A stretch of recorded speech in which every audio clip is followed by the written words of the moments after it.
শহরের ব্যস্ততম রাস্তায় দাঁড়িয়ে রুদ্র একমনে তাকিয়ে আছে ট্রাফিক সিগন্যালের দিকে। তার মাথার মধ্যে একরাশ ভাবনা।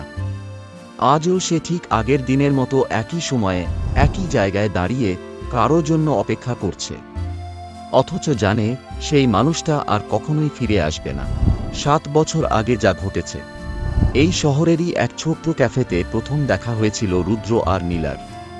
মেয়েটার চোখে ছিল স্বপ্ন আর মনে ছিল অফুরন্ত ভালোবাসা। নীলা কখনোই রুদ্রকে বুঝতে দেয়নি, কিন্তু তার প্রতিটি কথায়, হাসিতে ভালোবাসার ছোঁয়া ছিল। রুদ্র ছিল বাস্তববাদী, সম্পর্ক নিয়ে তার ভাবনা ছিল স্পষ্ট, ভালোবাসা মানে কেবল অনুভূতি নয়, দায়িত্ব।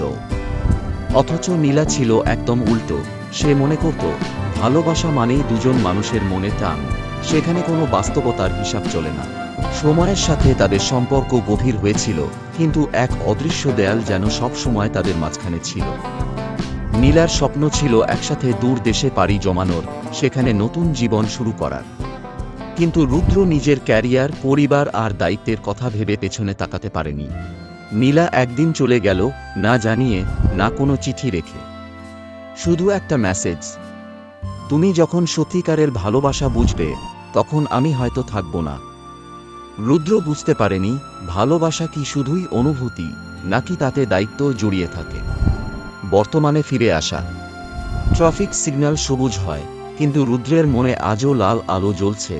অতৃপ্ত ভালোবাসার স্মৃতি নিয়ে সে দাঁড়িয়ে থাকে, হয়তো আজও অপেক্ষা করে সেই নীলার জন্য, যে হয়তো কোনোদিন আর ফিরে আসবে না।